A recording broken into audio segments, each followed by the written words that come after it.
When Gomer Pyle married Rock Hudson. The Secret Life of Jim Nabors. Jim Nabors was born James Thurston Nabors on June 12, 1930, in Sylacauga, Alabama, was an iconic American actor and singer who left a lasting legacy in the entertainment world through his endearing performances and unforgettable voice. Best known for his portrayal of the lovable, bumbling character Gomer Pyle, Nabors' career spanned multiple decades, and his influence extended far beyond the roles he played on screen. Growing up in the rural South, Nabors was introduced to music at an early age, singing in his church choir and developing a love for the arts. Despite facing health challenges such as asthma, Nabors showed early promise in his vocal abilities, which later became one of his defining traits. His musical talent, paired with his comedic timing, set the stage for a career that would propel him to nationwide fame. Nabors attended the University of Alabama, where he majored in business administration, but he also honed his performing skills through involvement in college theater productions. After graduating, Nabors moved to New York, seeking opportunities in show business, but it wasn't until he relocated to Los Angeles that his big break came. While working as a film cutter for NBC, he began performing in local cabarets, where his unique blend of Southern charm, humor, and musical talent caught the attention of producers and entertainers alike. Jim Nabors' life changed forever when he was discovered by Andy Griffith, who was immediately struck by Nabors' comedic presence and voice.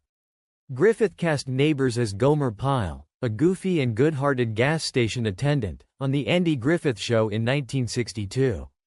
The character quickly became a fan favorite, and Nabors' comedic catchphrases like Shazam and Golly became synonymous with his lovable persona. Gomer's naive but well-meaning nature was a perfect contrast to the more serious characters on the show, and Nabors' portrayal struck a chord with audiences across America. Nabors' success as Gomer Pyle led to his own spin-off series, Gomer Pyle, USMC, which aired from 1964 to 1969. The show followed Gomer as he enlisted in the Marine Corps, where his sincere and bumbling nature often clashed with the strict discipline of military life, particularly with his no-nonsense sergeant, Vince Carter, played by Frank Sutton. Despite the humorous tension between Gomer and Sergeant Carter, the show had heartwarming moments that showcased the integrity and humanity of the characters. Nabors' portrayal of Pyle was beloved by audiences, making the show one of the most popular sitcoms of its era.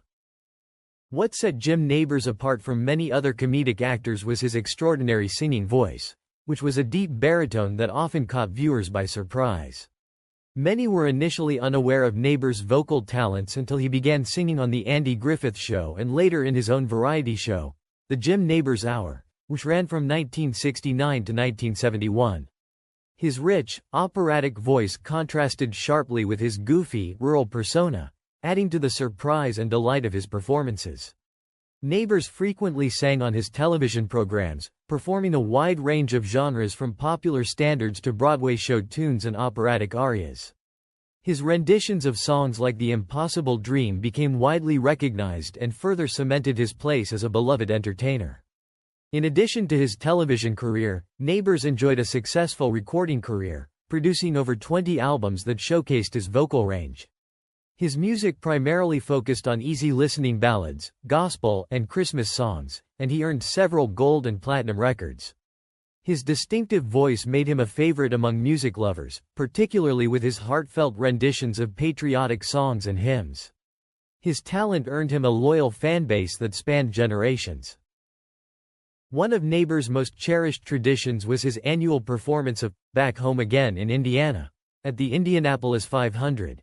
A role he held for more than 40 years, from 1972 until his final performance in 2014. His stirring rendition of the song became an iconic part of the event, and his presence at the race was eagerly anticipated by fans. This tradition added to his status as a national treasure, as he continued to be embraced by both longtime fans and new generations. Despite his fame, Jim Nabors remained a deeply private man throughout his life.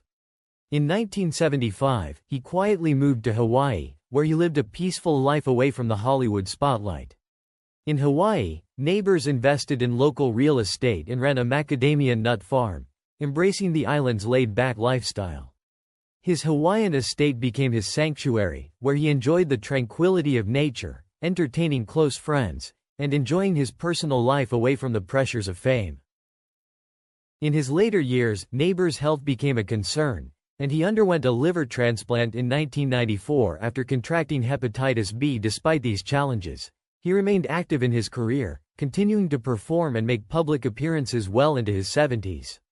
His resilience in the face of illness earned him even more respect from his fans, who admired his determination and grace. A long-standing rumor maintains that Nabors married actor Rock Hudson in the early 1970s, shortly before Nabors began his relationship with Cadwallader. Not only was same-sex marriage not legal anywhere in the United States at the time, but the two closeted gay actors were, according to each, never more than casual friends.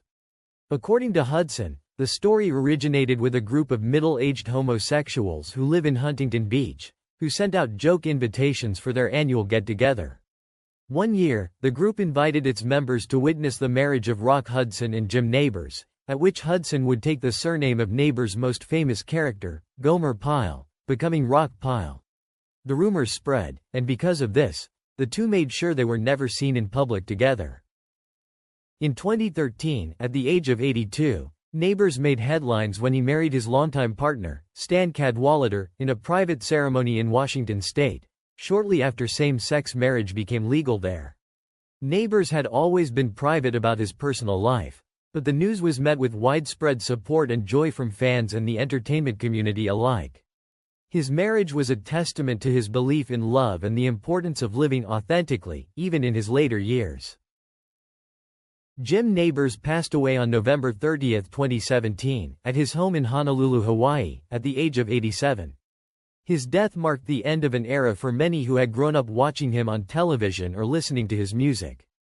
Tributes poured in from fans, fellow actors, and public figures, all praising Nabors for his immense talent, kindness, and the joy he brought to millions. His legacy as both a comedian and a singer continues to live on through reruns of his television shows, recordings of his music, and the enduring affection of his fans. Jim Nabors will always be remembered not only for his signature role as Gomer Pyle but also for the warmth, humility, and sincerity he brought to every aspect of his life and career. He represented the very best of American entertainment, an artist who could make people laugh, touch their hearts with his music, and inspire them with his genuine spirit. My grandfather was a Presbyterian minister and a huge Jim Nabors fan. When he retired as a minister, my grandparents bought a home about 1.5 miles from Jim's property on Oahu. Over the years they became friends. They met and befriended Don Ho through Jim too. My grandparents were snowbirds, so they were only in Hawaii in the winter, making them treasure their time with their friends even more. My grandpa built schools, medical clinics and churches in Central and South America and Africa as a secondary, and their new friends were generous donors, without ever being asked. My grandpa knew they were gay and didn't care, which was shocking given their church's teachings on homosexuality. Thankfully, my grandpa knew how to think for himself. He and grandma simply saw their friends as the kind, talented and generous people they were.